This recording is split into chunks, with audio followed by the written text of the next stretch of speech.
जब करंट लगता है, शरीर और दिमाग में क्या होता है? सोचिए, आप खड़े हैं एक गीले फर्श पर, आपके पैर नंगे हैं और अचानक हाथ किसी बिजली के नंगे तार को छू जाता है। उस एक सेकंड में ना आवाज निकलती है, ना हाथ हिलता है, ना पैर पीछे जाते हैं। बस आपका पूरा शरीर एकदम जड़ हो जाता है। लेकिन ऐसा क्यों होता है? चलिए, अब आपको पूरी कहानी समझाते हैं। करंट क्या है, कैसे लगता है, शरीर पर क्या असर करता है, दिमाग कैसे प्रतिक्रिया देता है और कैसे बचा जा सकता है। करंट होता क्या है? बिजली का करंट असल में होता है इलेक्ट्रॉनों का बहाव। जिस तरह पाइप में पानी बहता है, ठीक वैसे ही तारों में ये छोटे छोटे इलेक्ट्रॉन बहते हैं।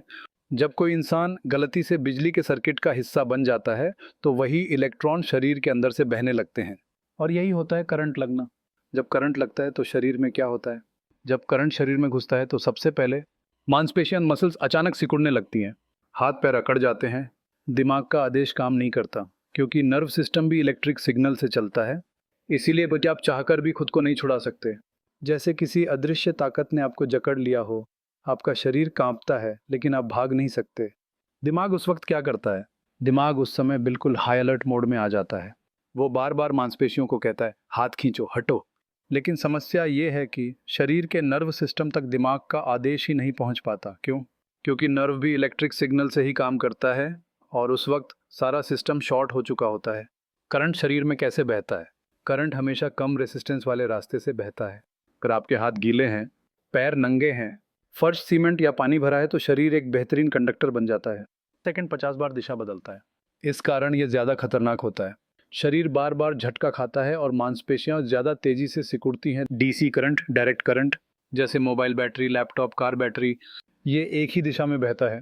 अगर वोल्टेज ज्यादा हो तो ये भी जानलेवा बन सकता है। स्टैटिक करंट, स्टैटिक इलेक्ट्रिसिटी, जैसे कार से उतरते समय चुभन होती है, ऊनी कपड़े से रगड़कर जो करंट बनता है, ये डरावना तो लगता है लेकिन हानिकारक नहीं होता। मानव शरीर पर करंट का असर 0.001 एम्पियर, ये केवल झंझनाहट, एक खतरा नहीं। 0.005 एम्पियर, ये हाथ पैरों में सुई जैसी चुभन, ये डर लगता है लेकिन इंसान खुद को छुड़ा सकता है।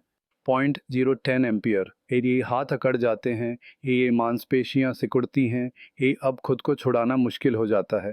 0.020 एम्पियर, ये सांस लेने में दिक्कत, ये बोलना बंद, ये आंखें खुली रह सकती हैं लेकिन शरीर जड़ हो जाता है।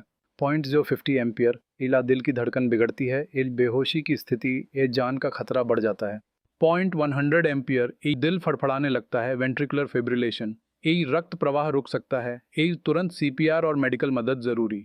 1 एम्पियर या अधिक, हड्डियां तक जल सकती हैं, ये अंगों में स्थायी नुकसान, ये और मौत लगभग निश्चित। जब करंट लग रहा हो क्या करें? 1, खुद को ना हिलाएं, दूसरे को आवाज लगाएं। 2, लकड़ी की छड़ी, प्लास्टिक की कुर्सी, सूखी चीज से करंट देने वाले स्रोत को हटाएं। 3, गीले हाथ से किसी को छूने की गलती ना करें, आप भी झटके में आ सकते हैं। 4, बिजली का मुख्य स्विच तुरंत बंद करें। 5, सांस बंद हो रही हो तो सीपीआर देना शुरू करें। 6, तुरंत डॉक्टर या एम्बुलेंस बुलाएं, सावधानी ही बचाव है। कभी भी गीले हाथों से स्विच या तार मत छुएं, खराब वायरिंग, खुले तार, टूटी हुई बोर्ड से दूर रहें। बच्चों को प्लग पॉइंट के पास अकेला ना छोड़ें, बिजली का काम सिर्फ प्रशिक्षित व्यक्ति से करवाएं। अंतिम बात, करंट सिर्फ शरीर को नहीं, आत्मा तक को झकझोर देता है। 1 सेकंड की लापरवाही जिंदगी भर का अफसोस बन सकती है। सावधानी रखिए, जागरूक रहिए और दूसरों को भी समझाइए।